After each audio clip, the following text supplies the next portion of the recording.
This is the All Rev'd Up podcast, and I'm Reverend Emmett Price. And I'm Reverend Irene Monroe. Irene, season 3, can you believe it? I'm overjoyed. I can't believe it. And I can't thank our listeners enough. Oh, it's amazing. Who would have thought that we would still be here moving into season 3? This is amazing. I must say, before we head into this conversation on how we live our lives 1 year later, let's take a moment to thank each and every one of you, our listeners.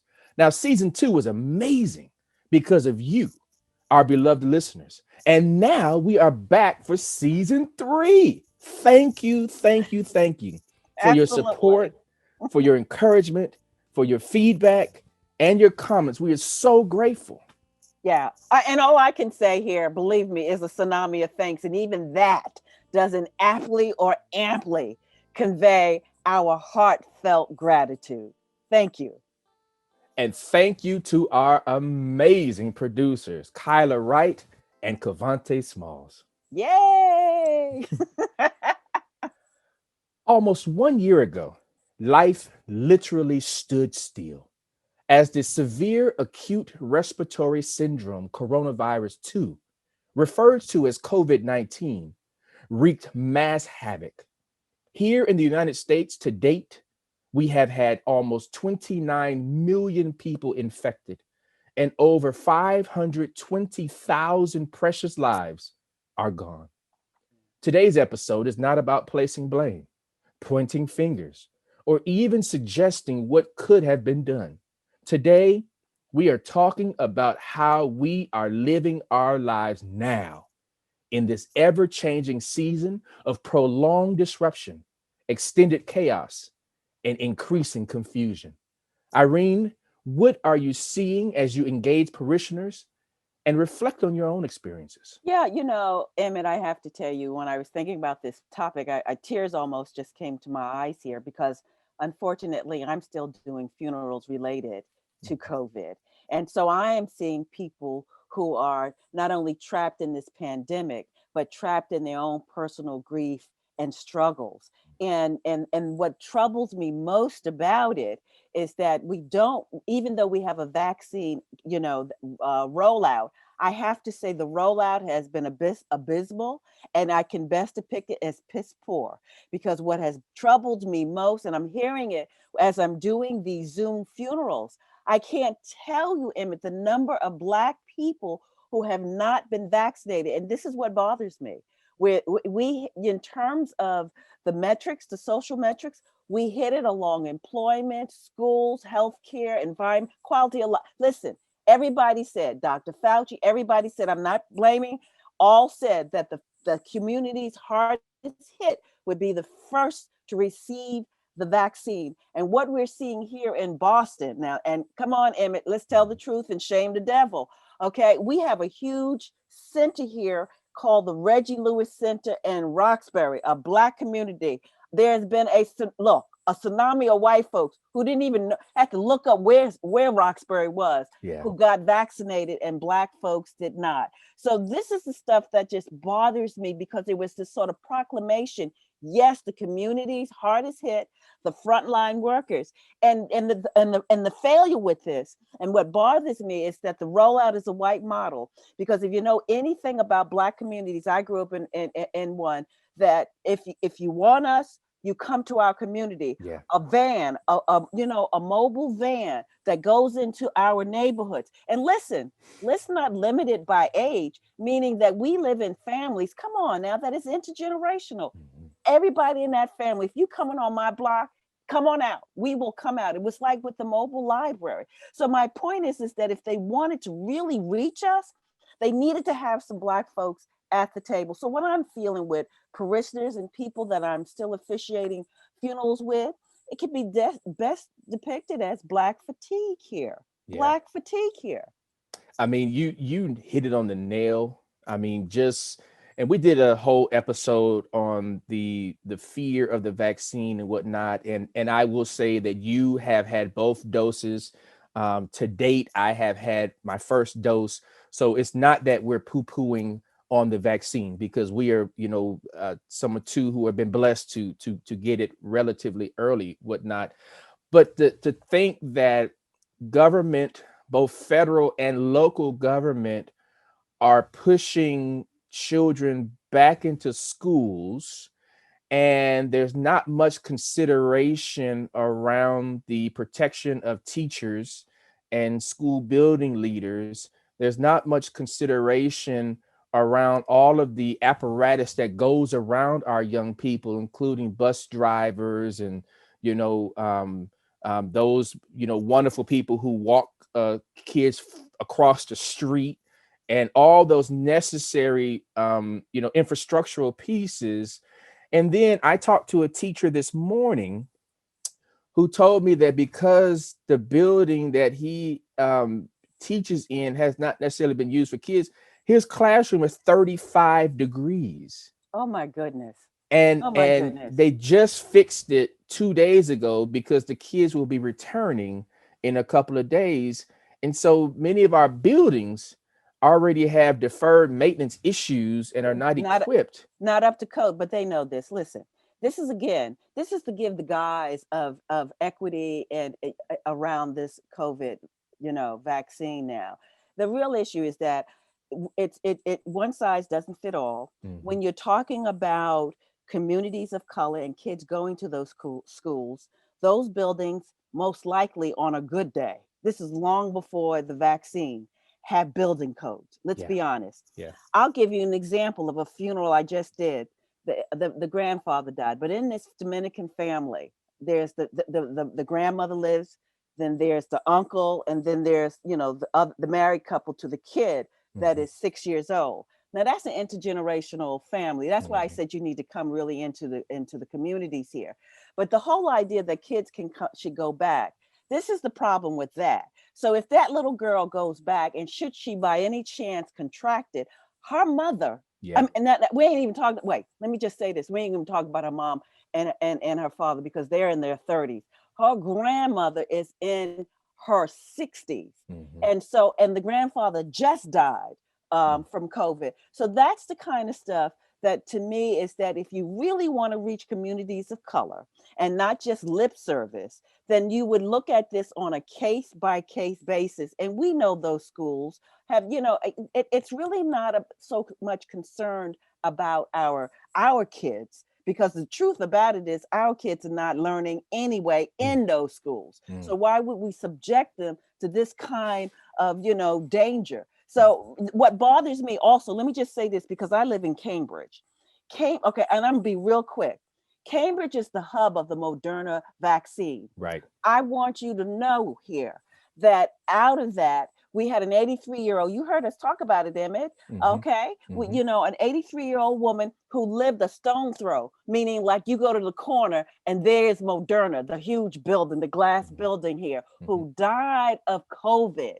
So they're not even vaccinating the community, which was once called Area 4, a mhm. poor Black and brown community that they have gentrified to bring in big pharma and biotech. They don't even care about that community. So my point is that this whole idea of opening schools, it's more money generated. It is not about people being people generated. So I'm just so fed up. Yeah, I mean, this is frustrating in so many ways. And as I think about some of our elders and those who are kind of, and I'll say this, in it doesn't sound right, but it's true, who are being held hostage in nursing homes and assisted living because those of us who are family members can't visit, Yes. and they're quarantined literally in their rooms and having meals brought to them in their rooms. And the challenge is that early on in the pandemic, those were the places that were hit the hardest because you have an influx of external people coming That's in right. and out, and the virus spread through those areas. So, I mean, it's just, People who it, have to work. yeah, Let's be yeah, honest about it. yeah. I mean, and this is one of the, and people are not going to say, look, I don't feel well. I mean, you have to make that decision between not feeling well, staying home, and not feeding your family. Look, this is the thing. They exploit our fear. as reason why we're not being vaccinated. It has Mhm. everything to do with the rollout. But listen, history tells us 1918, Black folks were hit disproportionately Yeah, with what they call the Spanish flu. that's right.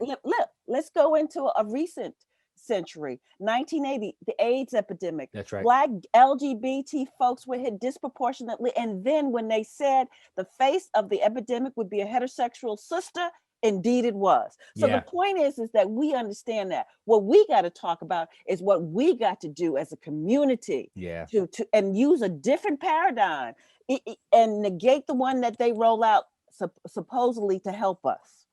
I mean, I think you're right, and everything that you said is becoming even more urgent, particularly Irene in places like Texas and Mississippi, Oh God. where the governors there have just got rid of the mandate to wear masks and have jumped overnight to 100% occupancy. So it's almost like going back to what things were before the pandemic, as if there's still no pandemic. Profit driven versus people driven. Ah, Absolutely. yeah, Absolutely. I mean, you said it. And so I think that folks, and let me just be very specific. I think Black folks need to really pay attention to how to maintain agency in your embodied experience, and don't fall for the okey doke. That's right. And we Beloved, got to talk about, yeah, we yeah, got to talk about equity though. That's the only way we can get it. that I mean, beloved, wear your masks. Hmm. I wear two when Wash I your go out. That's hands. why I said plural. Hmm. Okay. Wash And your and and hands wash your hands, and stay your distance. and stay your distance. And I have learned to have the courage when I'm in spaces where I'm required to be, and people pull their mask down like it's a chin strap, Hmm. in my pleasant and very savvy, sophisticated, kind way. Ma'am, sir, would you please lift your mask over Oh, your I don't mouth do that. and your nose, No, I don't please? do that. I don't do. I said, okay. I would say that diaper around your chin is down. You are infecting me. I'm an old Black woman who wants to live another day. I do not want to wake up dead. I know that's what I say. Okay, really. So I don't have any problem with it. No, you just too diplomatic. You got to shame them.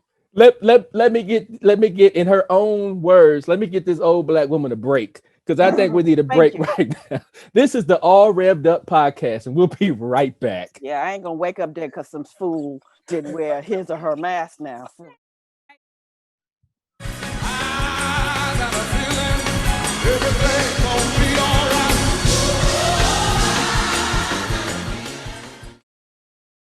I had to put on some gospel music to help Irene get back into a place where we can talk about resilience. That was Reverend, matter of fact, Pastor Marvin Winans in the Perfected Praise Choir doing a live concert. We had to just go on and get ourselves back into a place where we feel that everything's going to be all right. I've got a feeling that everything's going to be all right. Irene, let's talk about the resilient spirit, because Black Yeah. folks in this country and literally around the world have had to just figure things out. When the deck has been stacked against us, we have had to figure things out. Let's talk about that right now. What does it look like? What are you thinking? And how can we encourage our beloved to sit still for a second, if you can, take a Mhm, breath, if mhm. you can, Exhale.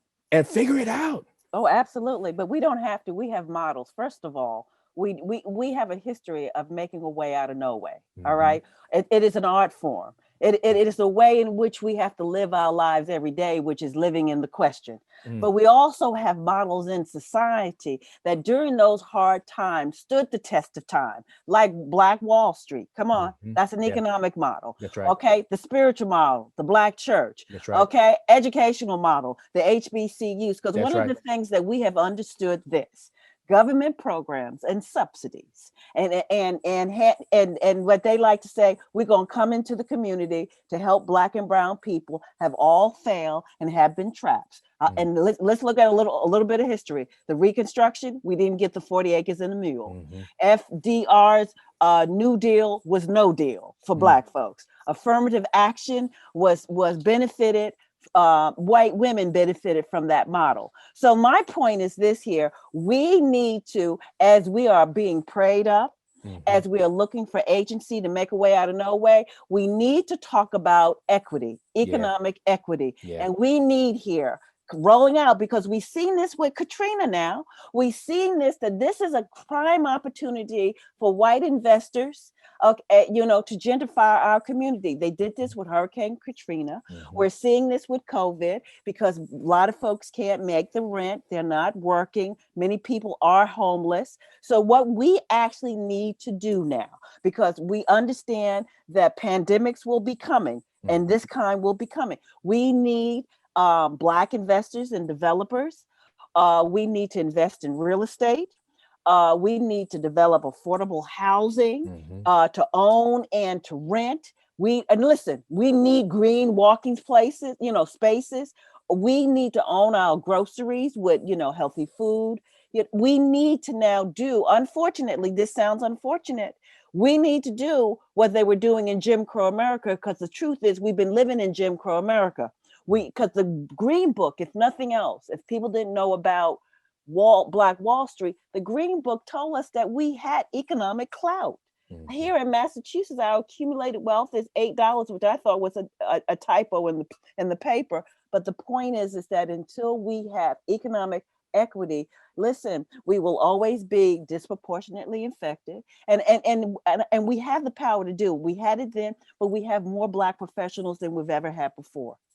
So this is a call for all the Black entrepreneurs, for all the Black innovators, for all the Black visionaries, techies, Black green, right?